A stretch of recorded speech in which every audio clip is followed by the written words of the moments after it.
All right. So welcome to tonight's liberal arts lecture, and thank you all for hanging out.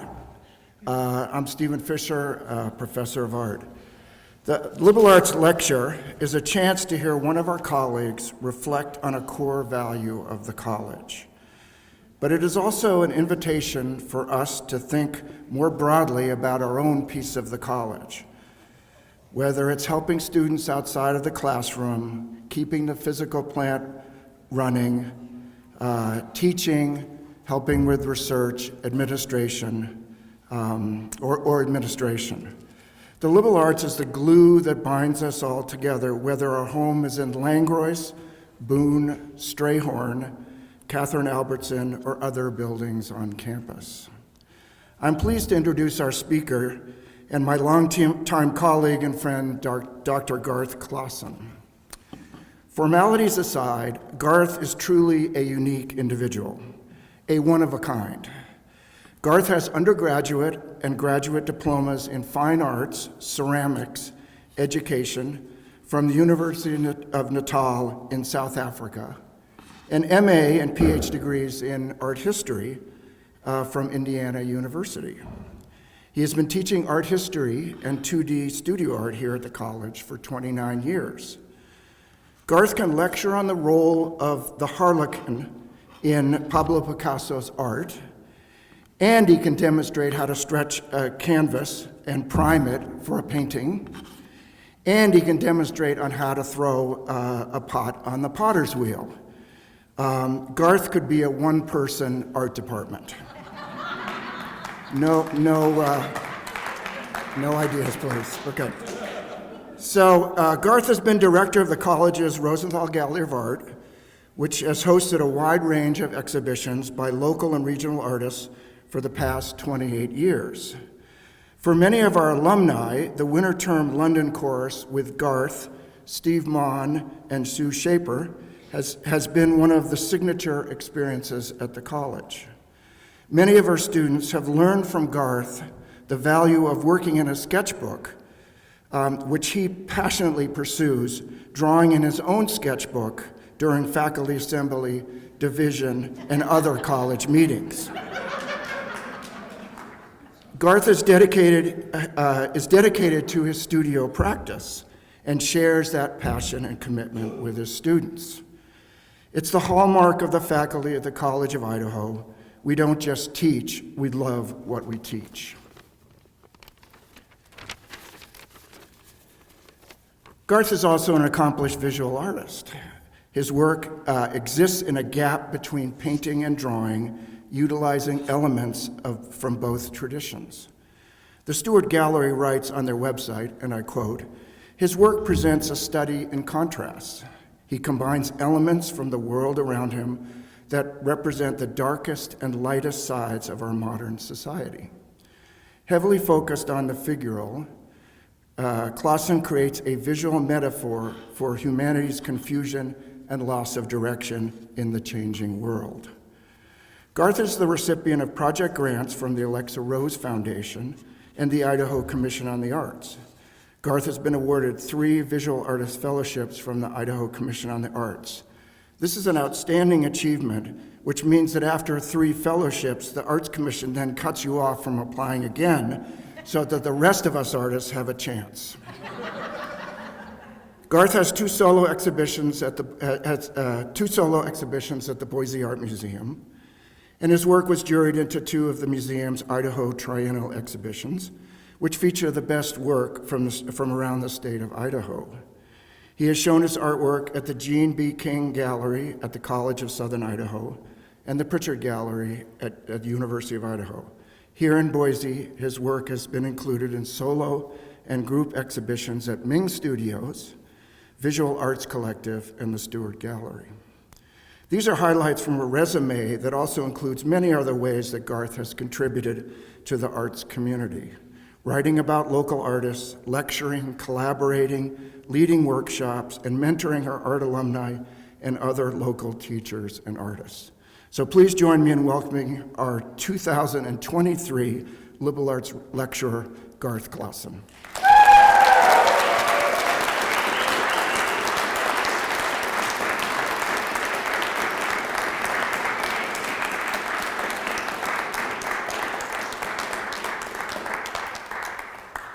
Thank you, Stephen. That was great. Appreciate it very much. Well, thank you all for being here this evening. And can you all hear me okay? The mic down just a little bit. Tilted down a bit. Is that better? Okay. All right.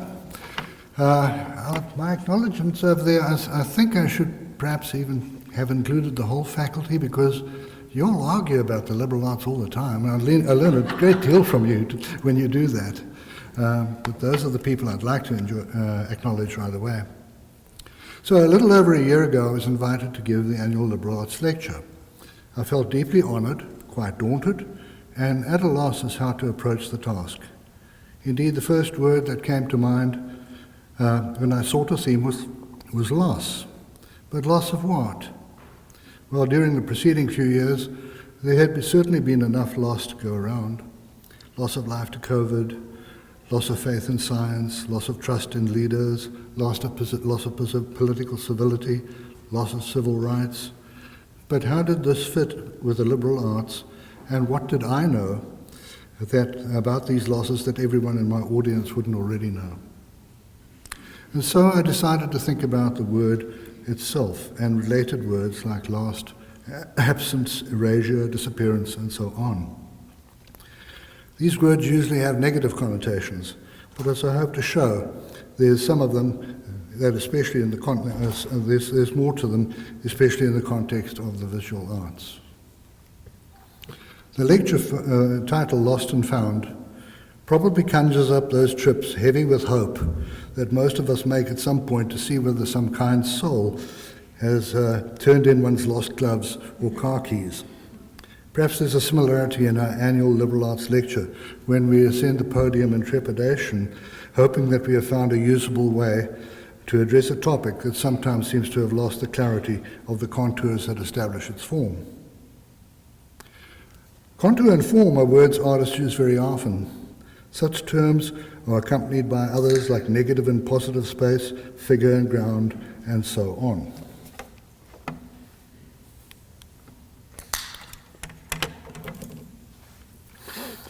The term lost and found is also used in art. The example I show here is Eleanor Dickinson's drawing of a musician. Dickinson uses lines alone to describe the form.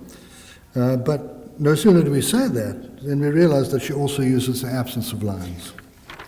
This is most clearly seen when we look at the underside of the flute, where its edge is suggested by the short line turning back from the tip of the instrument, and the contours of the man's palm, which stop short where a line would be, had the artist been of a mind to put one in. Elsewhere in the drawing, she aligns the top of the head, the back of the neck, and she dispenses with the ears. And yet the drawing seems complete. By breaking contour lines, she creates an active, fluid, almost musical interaction between figure, the image of the man, and ground, the space that the figure occupies. It is interesting to try to correct Dickinson's drawing by supplying the missing lines. But the moment we do so, the drawing seems less engaging. Dickinson knows that the appeal of this approach to drawing is that it allows the viewer to imaginatively complete and even participate in a kind of creation of the image. For this to work well, an artist has to have a keen sense of where to position landmarks, the found, if you will, so that the viewer can engage creatively with the image by supplying the lost. If the found doesn't do its job, the viewer will be unable to follow the implied arc of the lost to its landing point and complete the illusion. The work of the viewer is what the art historian E.H. Gombrich meant by his expression, the beholder's share. It is the viewer bringing to bear upon the image visual habits, expectations, and imagination. Or as Picasso argued, a painting is not thought out in advance. While it is being done, it changes as one's thoughts change, and when it's finished, it goes on changing according to the state of mind of whoever is looking at it. Or, as Scott McCloud put it in Understanding Comics, the very act every actor committed to paper by the comics artist is aided and abetted by a silent accomplice, an equal partner in crime known as the reader. This is from the chapter in his book called Blood in the Gutter. The gutter in this case is the little white strip separating one panel from another, the little strip in which the reader/viewer fleshes out the partial information supplied by the panels. So what has this to do with the liberal arts? Perhaps I should back up a little and talk about my understanding of them and of their relationship to the visual arts. Last year's liberal arts lecturer, Dr. Mark Smith, attended a liberal arts college, although he didn't seem to know it was one until he entered graduate school with the connections that his undergraduate history professors had encouraging him to make suddenly made sense. In my case, I did not know what a liberal arts college was because there were none in my native South Africa. They're predominantly, as you know, an American institution. My undergraduate education was at the University of Natal in the provincial capital of Pietermaritzburg. While a broad general understanding of the arts, humanities, and sciences was expected, perhaps optimistically, my choice of an art major meant that I was not allowed to take any course that involved long lab sessions, because I was expected to be in the studio all day. Chemistry, physics, and biology courses were out of the question. This is, of course, the antithesis of our liberal arts ideal. I wound up majoring in ceramics, history of art, and English with a minor in sculpture. My first encounter with American higher education was at Indiana University, where I did my MA and PhD in art history. After that, I spent 5 years in South Africa, teaching at my alma mater and the University of Witwatersrand in Johannesburg. The former was a small campus, so it was possible to know people in other departments, and there was an intimacy that one associates with small colleges like ours. The art history department in Johannesburg was then the largest in the country, and it was very unusual for people to collaborate or even socialize with people outside of one's area. When my wife Karen and I returned to the US, we began applying for jobs, a number of which were at liberal arts colleges. I still did not know what they were, but they sounded benign enough. And Karen, who graduated from Kalamazoo College, helped me understand them better. The rest of my knowledge of them is due to having spent 29 years teaching in one. So what about the relationship between the visual arts and the liberal arts? In his liberal arts lecture, Mark gave a helpful description and explanation of the nature and history of the liberal arts, while noting that hard evidence of their roots in the ancient world is somewhat limited. He reminded us that the 7 artes liberales were divided into 2 parts: the trivium, which consisted of the qualitative disciplines of grammar, rhetoric, and dialectic, and the quadrivium, which consisted of the quantitative disciplines of arithmetic, geometry, astronomy, and music. You will notice there's no mention of painting and sculpture. There were also 7 artes mechanicae, and you would expect that painting and sculpture might be found amongst the mechanical arts, but they are not there, although architecture is. So despite the fact that we know the sculpture of Phidias, Lysippus, and Praxiteles were deeply admired, and we can read about famous painters like Apelles and Zeuxis and Pliny's Natural History, whatever these artists did and how much it was esteemed, it didn't fit the prevailing categories of liberal knowledge. One would have thought that the situation would have changed when the great universities of the Renaissance developed the Studio Humanitatis, but there is no mention of the visual arts in this curriculum either, although poetry makes the cut. In short, the visual arts were paradoxically invisible in what we know of ancient Renaissance scholarly curricula, and yet ubiquitous and highly visible in temples, churches, public buildings, and monuments in any city of substance. The reason usually given for the omission from the artes liberales is that they were the products of manual labor rather than intellect, the cramped fingers and aching backs of scholars notwithstanding. Beginning in the 4th century BCE, the visual arts did become subjects of philosophy, art criticism, histories, and travelogues, such as those by Pausanias, whose 2nd century CE description of ancient Greece was so important to later classical scholars. It is during this period that we see the rise of the art collector and the art gallery. This admiration for art as an aesthetic experience was to abate somewhat during the medieval period. It is really during the 15th and 16th centuries that the artist begins to be seen as the producer of works that have intellectual substance.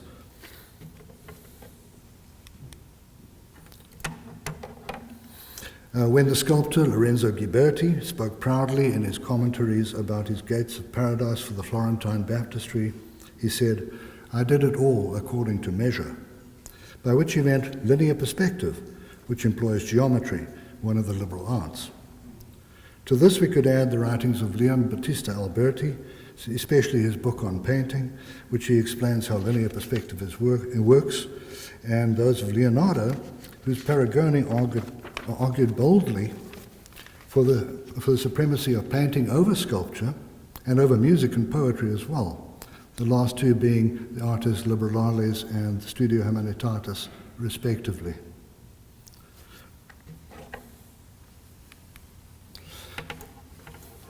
In the North, Albrecht Dürer claimed an intellectual respectability for art by writing books on linear perspective and ideal human proportions. By the time we reach the 17th century, we find the painter Peter Paul Rubens. Peter Paul Rubens, who is deeply informed about Stoic philosophy, numismatics, art history, and theory, and who corresponds in Latin with other European scholars. We also find Nicolas Poussin, a French artist based in Rome, who is part of the intellectual circle of Cassiano del Pozzo, an archaeologist, philosopher, and naturalist employed by the Barberini family. In Rubens's painting, Justus Lipsius and his pupils, the artist is at far left, next to his philosopher brother, Philip. Lipsius was the founder of Neo-Stoicism, at that time was second from the right. There is a bust of the Stoic philosopher Seneca at the top right. Clearly, Rubens is part of a scholarly circle. In his self-portrait, Poussin shows himself bracketed by picture frames and identified in the inscription at right. He wears a dark toga, almost like an academic robe, and rests his hand on a sketchbook. The woman at left is possibly a personification of painting. There is no evidence of palette, brushes, or studio clutter that might allude to manual work. Indeed, Poussin's work was deeply admired for its philosophical character. Both Rubens and Poussin were models for the founders of the French Royal Academy of Fine Arts established in 1648, which provided a systematized curriculum rich in history, mathematics, and art theory that would become the dominant educational system to be adopted throughout Europe, Russia, and the United States as well. And so by the time the model of the liberal arts college was developed in 19th century America, the idea of art as an intellectual endeavor was well accepted. The visual arts can also be seen as a multidisciplinary endeavor. The last of the CRVI liberal arts lectures to deal with visual arts was that given by Professor Stephen Fisher. In it, he addressed the theme of creativity by drawing on the ideas of humanistic psychologists like Carl Rogers, existential psychologists like Rollo May, the psychoanalyst and philosopher Erich Fromm, the novelist and essayist Arthur Koestler, and Lewis Hyde, whose scholarship focuses on imagination and creativity. Stephen drew on these sources to identify 4 stages in the creative process: preparation, incubation, illumination, and verification, which encompass the exploratory, the encounter with obstacles, the insight on how to overcome them, and the completion of the work. This is a very useful way to understand the creative process, and Stephen showed how it might resonate not only with artists, but with writers and researchers of many types.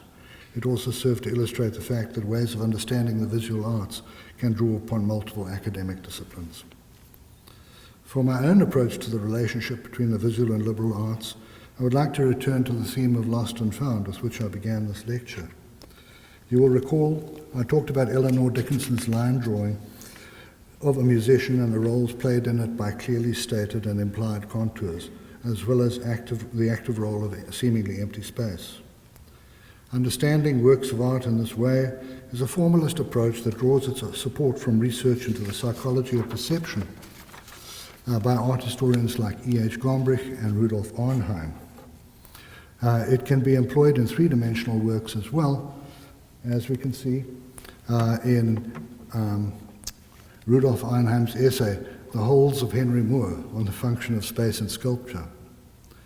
Beginning in the 1930s, the British sculptor Henry Moore began to move away from the monolithic simplified figures he'd been carving in the 1920s, like the one at right, towards a more organic approach in which he opened up parts of the body, particularly the torso, which had also, of course, been rendered as solid. In this example, the reclining figure appears to possess head, shoulders, and limbs, but where the chest would be is empty space. Arnheim contended that this was not, in fact, empty space, but positive form. By framing the space with concave forms, Moore creates the illusion that the air expands somehow and seems more substantial. The fact that the configuration of the whole echoes that of some of the sculpture's solid forms also gives the whole a more active role. What Moore is doing is considering the relation of figure to ground and contriving in some cases to make the ground seem like figure. Both Dickinson and Moore use traditional artistic media. I would like to turn now to some of those artists who employ the principle of lost and found in less conventional ways. Amongst the most influential of these can be found in the Cubism of Pablo Picasso and Georges Braque. Between 1908 and 1914, the two artists worked very closely together in a spirit of camaraderie and rivalry, visiting each other almost every day to compare notes. They moved from an approach to rendering subjects that employed pictorial fragmentation to one that employed collage. The fragmentation can be seen in examples like Picasso's Head of a Woman and Braque's Houses at L'Estaque. These works distort the appearances of these subjects, but it is still possible to read them without much difficulty. Cubism changed quickly, as can be seen when we look at works from a year later. Picasso's Guitarist and Braque's Factories at Rio Tinto. At first blush, these pictures seem completely abstract, but if we focus on the guitarist, we eventually note the tilted dark shape at top center that establishes the position of the head, and then the horizontal lines on which it sits become the shoulders. Arms angle outwards, and we can then find the positions of elbows and forearms. The short horizontal lines in the center, about a third up from the bottom, refer to the strings of the guitar. It helps if you squint at the images. These pictures require some commitment from the viewer.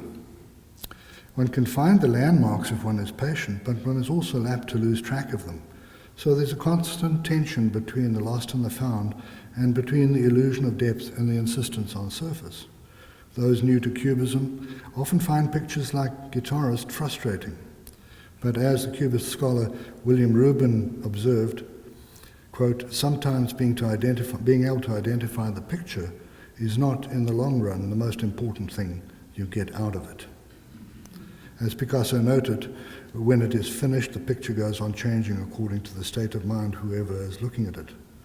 The beholder's creative share is to deeply engage with the structure of the picture and with luck become enriched and drawn into it.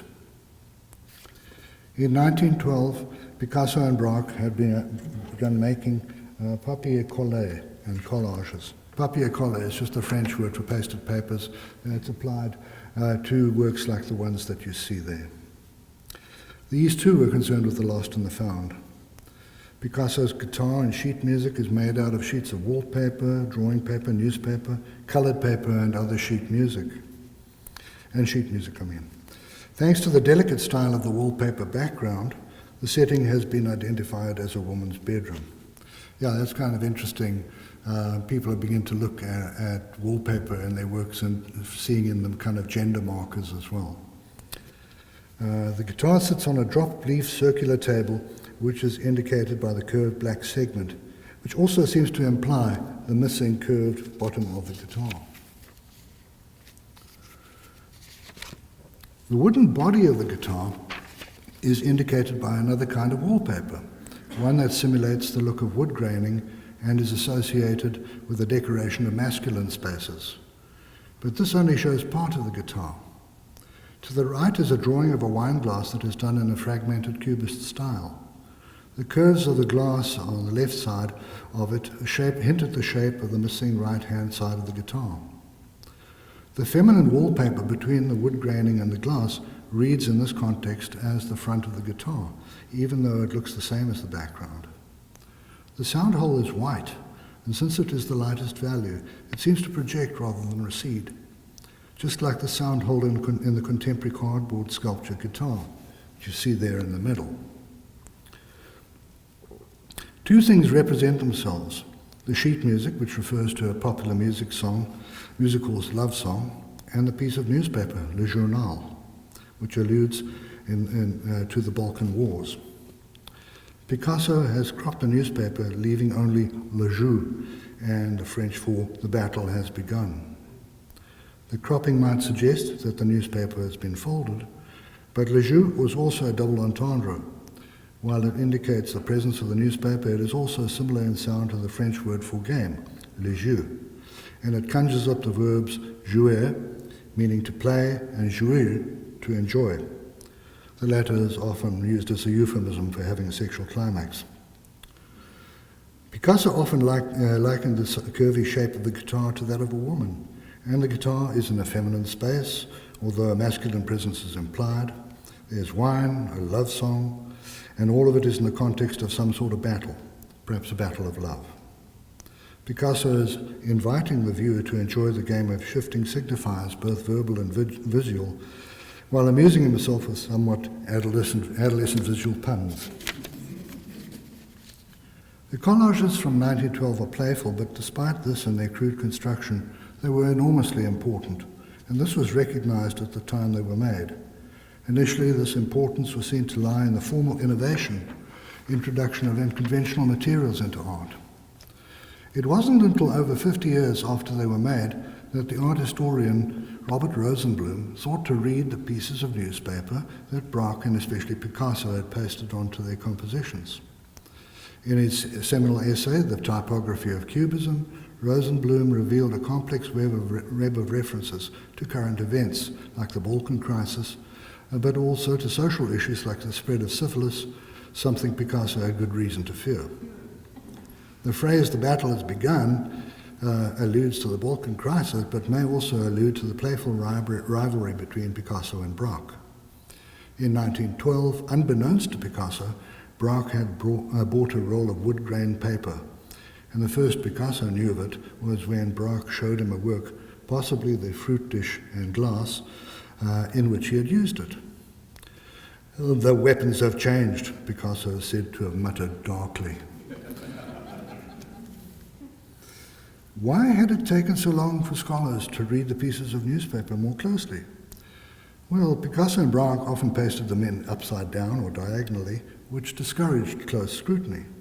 Also in 1920, their dealer, Daniel-Henri Kahnweiler, wrote an influential essay, The Way of Cubism, that stressed Cubism's formal properties.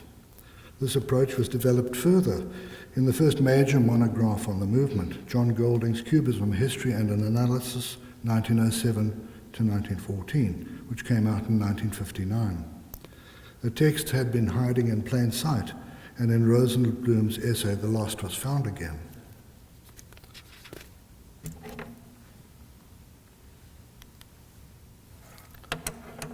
The contemporary American artist Anne Hamilton also explores the relationship between word and images.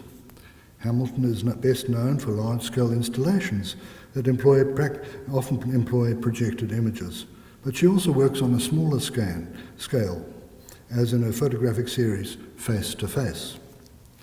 Hamilton makes spherical pinhole cameras that are small enough to go into her mouth.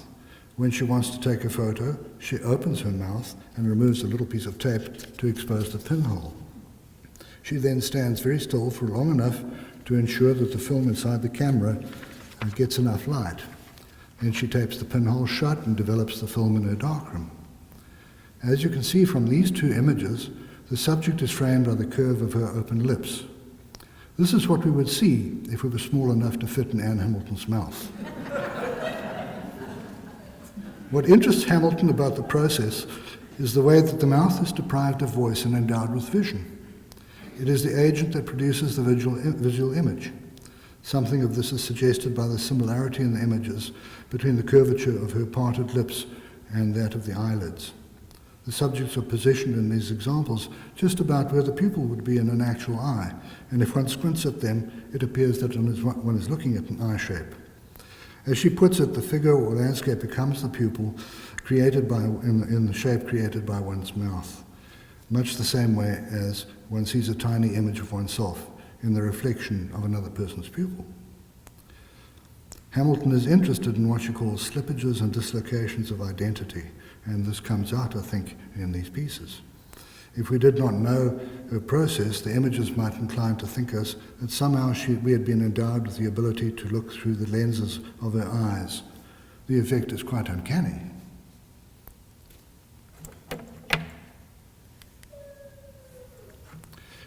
In Ghost, a border act from 2000, Hamilton used the huge space of a former textile factory in Charlottesville, Virginia, to set up an installation. Hamilton has a BFA in textile art and has often used that medium in her work. And this must have been something that drew her to use the factory space. The building at one time accommodated as many as 1,200 workers, but it closed just a few years before Hamilton used it for Ghost. Within the space, Hamilton constructed two large rooms out of silk organza sheets suspended upon a framework of poles. She saw one as being the room of the writer and the other that of the reader. In each room, there was a table on which a projector was placed and set up to spin. The projection showed a tip of a pencil moving across a white surface of the organza sheets. The pencil had been filmed making a line, but when it was projected, the film was run in reverse, creating the illusion that the pencil was eating the line, an image of perpetual erasure passing wraith-like over the rippling surface of the organza. The pencil, is of course one of the artist's most basic tools, so much so that during the 18th century art lovers would talk about a picturesque scene as being a fitting subject for the artist's pencil, despite the fact that artists might use chalk, watercolor, or oil paint to depict a scene. In Ghost, it stands broadly for artistic practice. The pencil line also has to do with thread and language. She is fascinated about how thread forms fabric.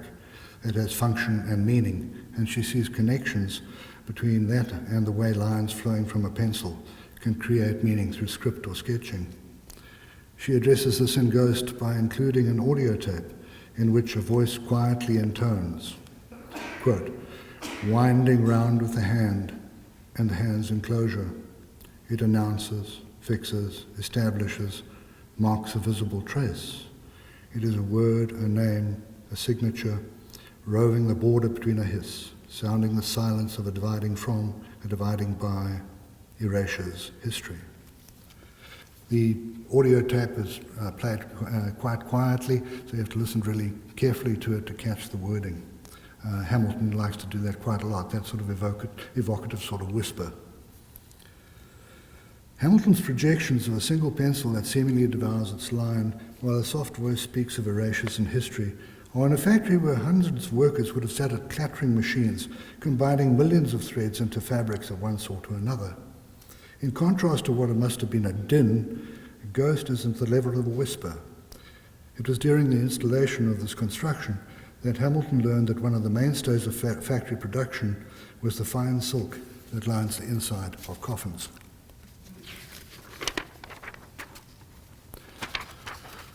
A ghost is a curious thing. It represents the departed and is usually thought of as being intangible. It may be seen as malevolent or portentous, or to signify the unquiet spirit of the deceased. But when we say a place is haunted, we bring in a whole set of ideas, some of them very concrete, about what a haunting means. Sue Schaefer reminded me that ghosts, or the presence of the supernatural in literature, often stand for shortcomings or problems or ailments in society or culture. Ghost is used in a sense in the work of the next artist I would like to consider, Michael Rakovitz. Michael Rakovitz is a contemporary Iraqi-American artist. Rakovitz speaks of his work as ghosts that haunt the West. His family are Iraqi Jews who left Iraq in 1947 and settled in Long Island, where Rakovitz was born in 1973. When he was about 9, the family visited Long Island, where the family visited London, and his mother took him immediately to the British Museum to look at the large Assyrian reliefs showing such scenes as the lion hunt of Ashurbanipal. Rakovitz was excited to see these narrative reliefs that seemed to foretell the format of the comic strip, that these came from his family's country of origin. But when his mother asked him what the works were doing in the British Museum, the awkward question as to whether they were carefully conserved historical artifacts or loot stuck with him and became central to his subsequent work, especially his project, The Invisible Enemy Should Not Exist.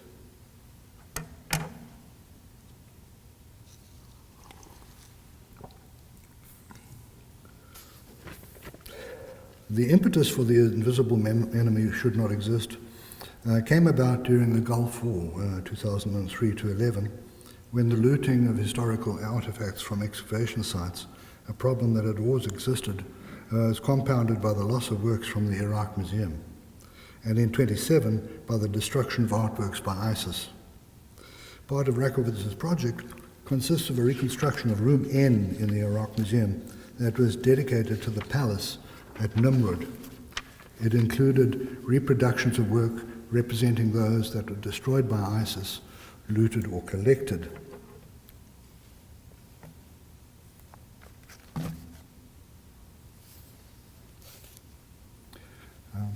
The right one? Yeah. Looted or collected works were represented by empty spaces, their presence indicated only by a museum label.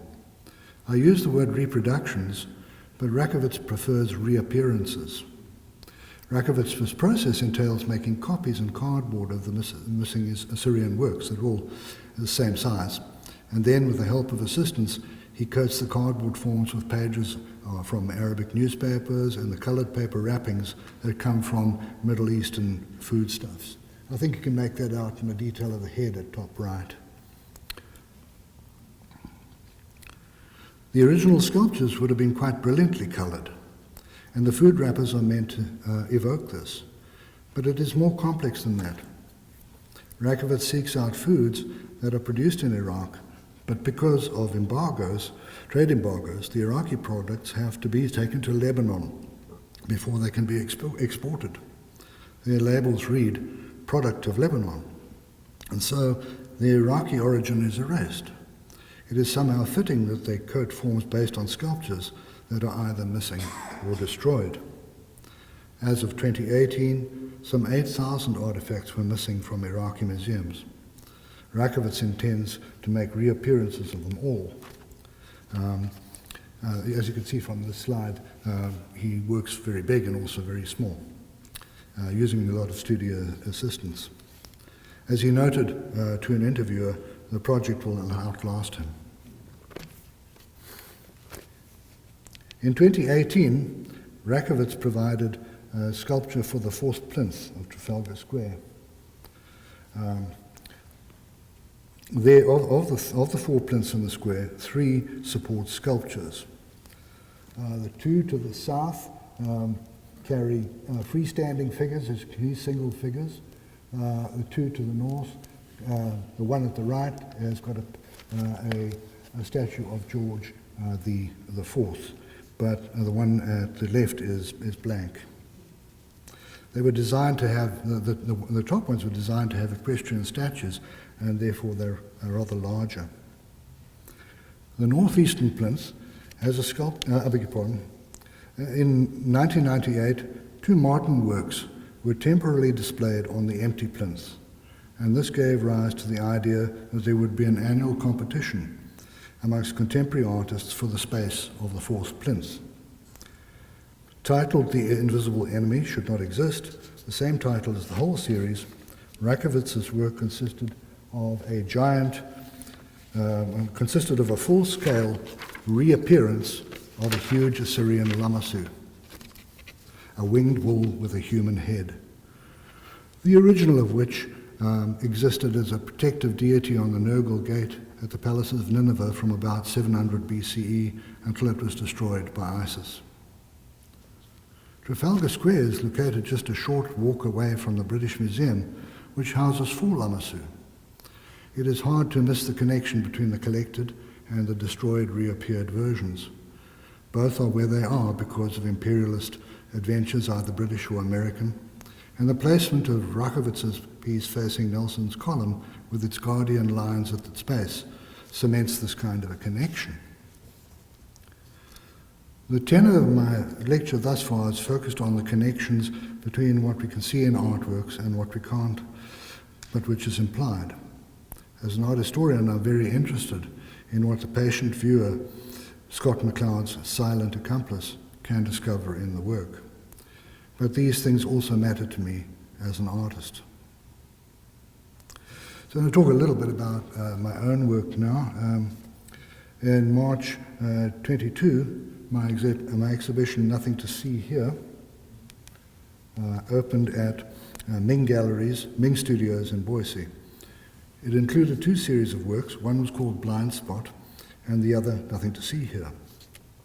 The former was obviously satirical, the latter less so, so it referred, through the presence of barrier-tape patterns, to what we might not be permitted to see. These works were painted in acrylic on Tyvek, and their surfaces were frequently abraded and overpainted.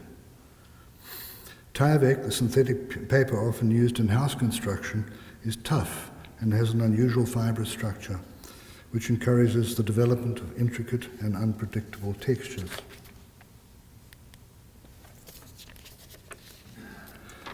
These textures often suggested images which I could then develop if I wished. In a number of the pieces, viewers can find tiny figures, some more readable than others, located within the interstices of the larger linear and planar shapes. The compositions are characterized by a circular border set within a square format. The idea for this came from a series that I had painted over 20 years ago that was based on the Great Seal of Idaho. The seal series was more representational and was a tongue-in-cheek riff on official seals, emblems, badges, and so on. The recent series seems to me to be a little darker in mood. Although I called it Nothing to See Here, a Facebook friend responded to my pictures, the pictures on my show, with everything to see here. I was gratified. It was my hope that the work would be to draw viewers in and encourage them to scrutinize the details. Nothing to See Here was done during my last sabbatical. Towards the end of my leave, I embarked on another series called Lost and Found. It was around the time I was approached to give the lecture, and I cannot now recall whether the series prompted the lecture title or the other way around. I don't think it much matters. As you can see, the work consists of many small panels in which I employed a combination of collage and overpainting. The collage imagery is drawn from sketchbooks and earlier works of art. My sketchbooks date from the early 1980s, and sometimes when I look through them, I'm struck by images I had forgotten about, which look different from how I remember them. The same goes for slide records of earlier, more finished work. It is this sense of rediscovery that prompted the title, Lost and Found. I'll spare you any more detailed discussion of my work because you are doubtless now wondering what my ruminations on artworks have to do with the liberal arts. Most obviously, I suppose, is the fact that the artists I've discussed are curious and capable of making interesting, often compelling connections between many aspects of human experience. The daily news, the social history of labor, geopolitical issues affecting whole peoples, the history of art, and so on.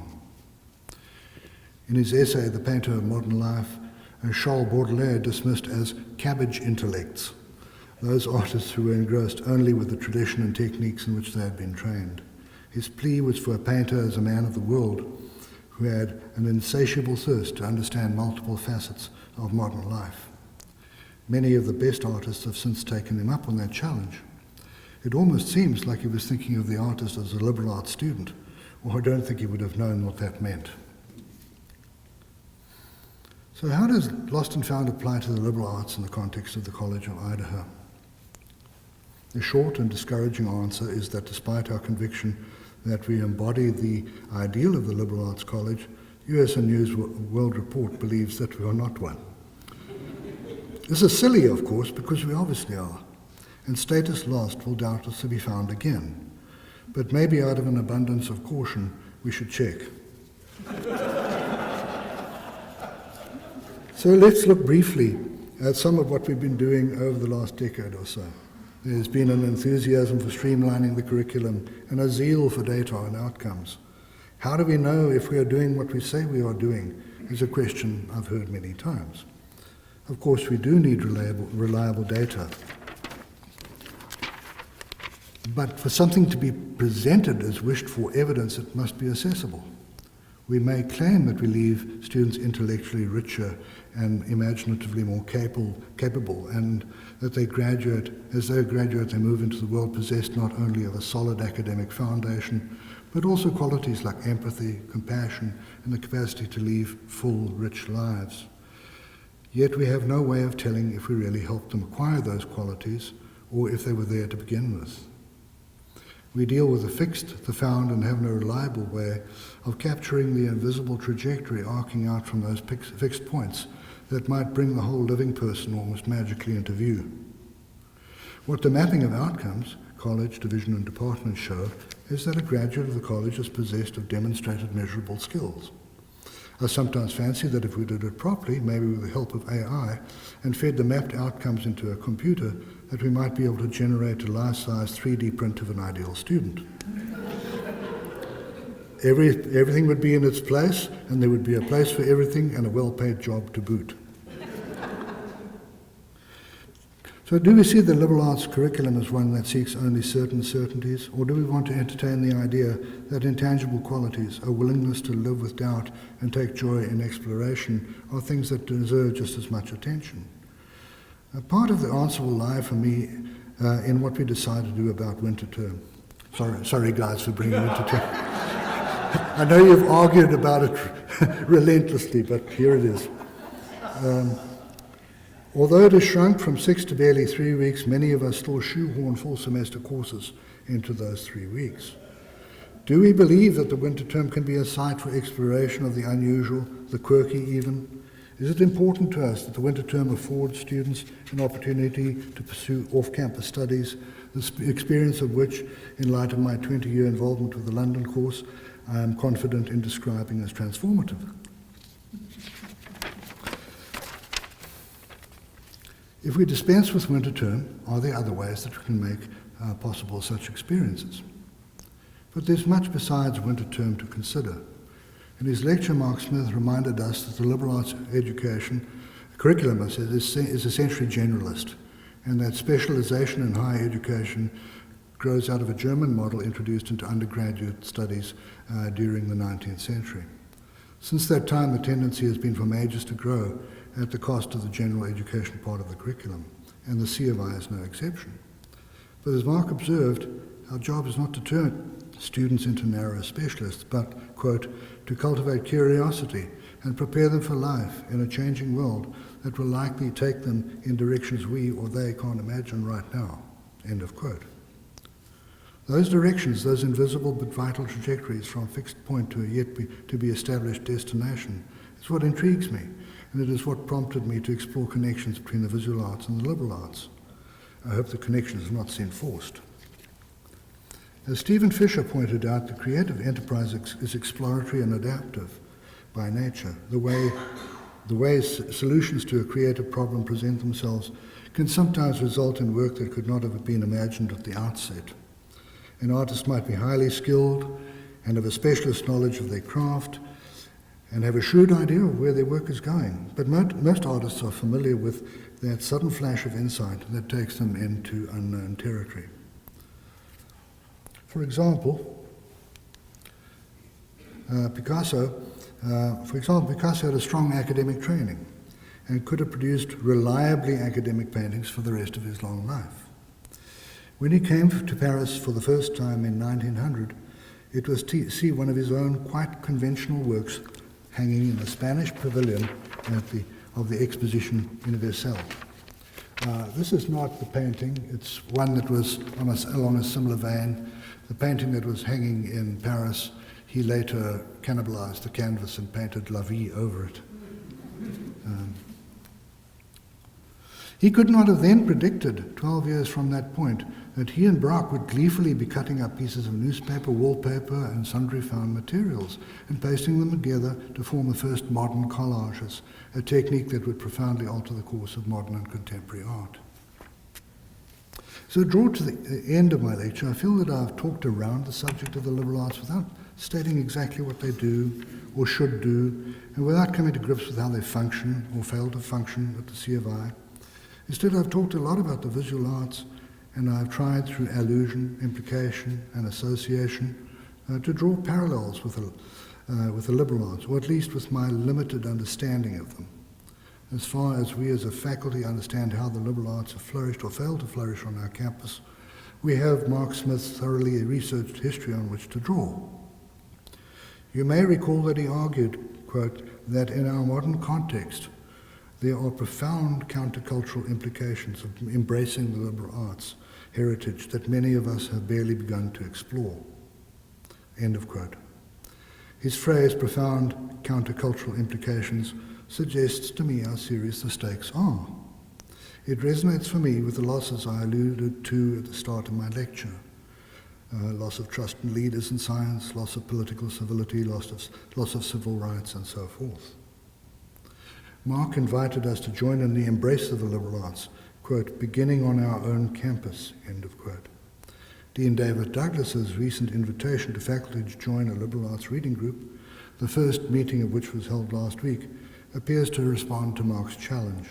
And for those of you who attended that meeting, you will recall a table groaning with dozens of books on the matter. I look forward to future meetings of that group, meetings that I feel sure will correct, enlarge, and enrich what I presented to you this evening. Thank you.